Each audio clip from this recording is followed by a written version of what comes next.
bonjour à tous et à toutes pour une review du scan 717 de One Piece. Alors tout d'abord, mes ressentis par rapport au scan. Je trouve un bon scan. Enfin, sauf on apprend pas mal de choses. Le combat entre Luffy et Shin Chao commence pas trop. Ils ont fait 2-3 coups, mais voilà quoi. C'est surtout qu'on apprenne, on apprend un peu plus sur le caractère de Shin Chao. Après, il y a le vice-amiral. On apprend que le vice-amiral qui s'est fait battre par attends, le mec au bouclier Bartholomew, que celui qui est battu dans les vestiaires de la reine. Mais on a appris que c'était un bleu. Je pense également ça, vu que si c'était pas pour se faire battre comme ça par Bartholomew en pirate, je crois il vaut à peine 200 millions de berries. Même si le prix ne veut pas dire grand chose, ça veut dire qu'il est pas très connu, Bartholomew. Enfin, pas très connu. Il est pas très dangereux. Enfin, la marine juge qu'il n'est pas très dangereux. Et se faire battre comme ça un vice-amiral, je pensais bien qu'il était pas très fort. Mais surtout, en fait, on apprend que les prisonniers ne sont pas sortis. Justement. Et à la fin du scan, on apprend que sous le Colisée, il y aurait des gens retenus. Là, on apprend que 500 gnomes sont retenus sous le Colisée. Qu'en plus, il y a une usine. Sans doute l'usine à Smile. Donc, justement, ça veut dire qu'en fait, que ça explique aussi. C'est-à-dire qu'en fait, les perdants, justement, vont être enfermés dans l'usine à Smile, justement. Et ça explique aussi pourquoi Don Flamingo a organisé le tournoi. Parce que, à quoi ça sert d'organiser un tournoi dont le prix est le Mera Mera no Mi, un faux démon qui est quand même très puissant. Donc, parce qu'en fait, je pense qu'il a fait ce tournoi en fait, pour ramener du monde, pour ramener beaucoup de gens, des gens justement qui ne sont pas de Dressrosa, beaucoup de gens, et justement les enfermer dans l'usine.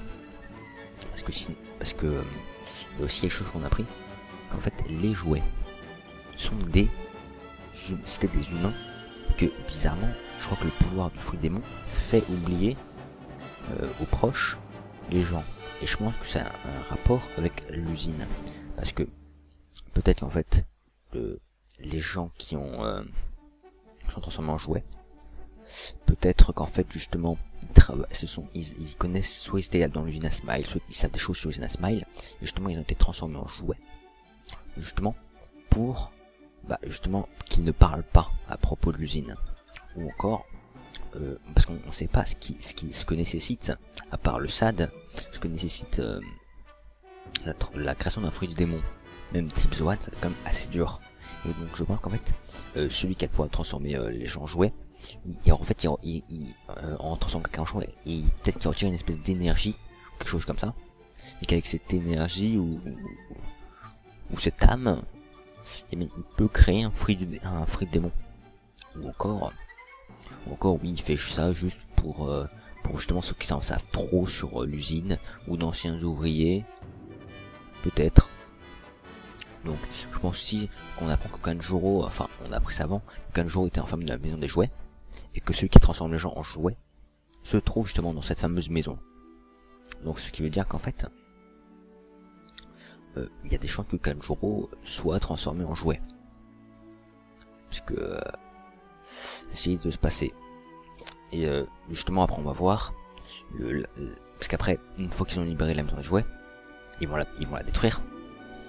Logique que bizarrement justement l'usine à jouets, c'est ça qu'ils doivent détruire.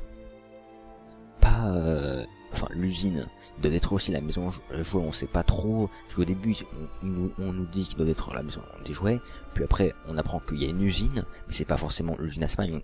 On dit les gnomes ont juste dit qu'il y avait une usine sous le château, enfin sous le Colisée, ils ont pas dit que c'était l'usine à Smile, parce que justement les gnomes ne savent pas ce qu'ils fabriquent. Donc peut-être que c'est une usine qui n'a aucun rapport, ou peut-être que justement la maison des jouets, c'est la maison des jouets qui n'a aucun rapport avec l'usine à Smile, on sait pas laquelle est vraiment l'usine. Mais ce qu'on sait, c'est que Usopp et Robin vont attaquer l'usine, et Sanji, Kanjuro et Franky vont attaquer la maison des jouets. Donc finalement peut-être que les deux seront détruits.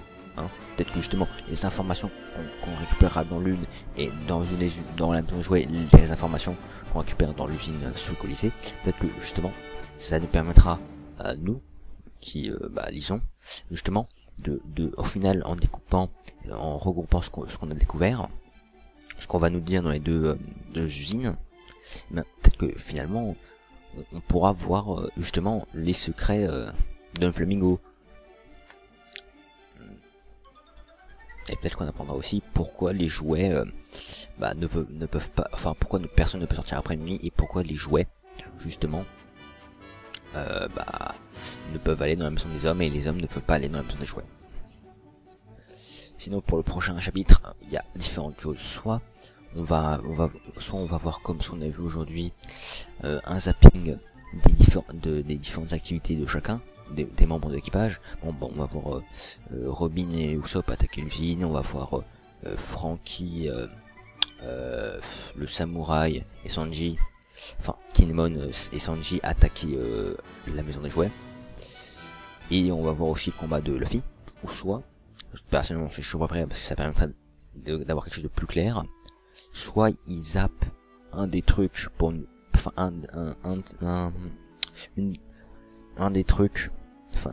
des attaques, ce que j'appelle un combat, parce que c'est vraiment des combats, ils attaquent des usines, enfin ils attaquent une usine et la maison des jouets, soit ils vont nous montrer ça, enfin soit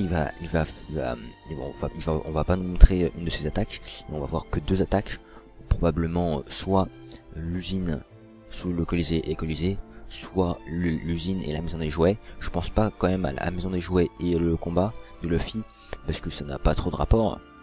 Mais je trouverais ça plutôt intéressant de montrer deux attaques simultanément dans le même chapitre, ou justement se focaliser sur une attaque pendant un ou deux chapitres, puis après se focaliser sur autre chose, peut-être sur le destin de l'équipage, puis après revenir sur une autre attaque, parce que justement là on n'a rien appris sur Nami, Brook, parce que justement et Chopper, parce que justement ils ont fui en bateau, c'est tout ce qu'on fait. Tellement ils ne peuvent pas être aussi, c'est pas grâce à eux que l'histoire va avancer, vu que ils sont en bateau, ils ont perdu le Sonic, ils sont juste en bateau, ils n'ont pas de Mushi, en fait ils le sont justement. On va voir, je pense qu'après en fait eux on va pas les voir venir, mais on va les voir intervenir. Par exemple un chapitre comme ça, hop, on va les voir en train de faire quelque chose d'important, important, tout reste relatif, mais justement, ou sinon ils ne vont rien servir, ne servir rien du tout durant tout l'arc, et voilà quoi, parce que ils ne peuvent rien faire, parce qu'ils sont obligés d'attendre que quelqu'un vienne pour battre la meuf qui s'est transformée en une espèce de truc bizarre, enfin en œuvre, on dirait des trucs un peu Picasso. Justement on est obligé d'attendre que quelqu'un vienne la battre pour qu'il redevienne normal. Donc c'est pour ça pour l'instant ils sont inutiles, donc je ne vois pas en quoi ils peuvent intervenir dans l'histoire.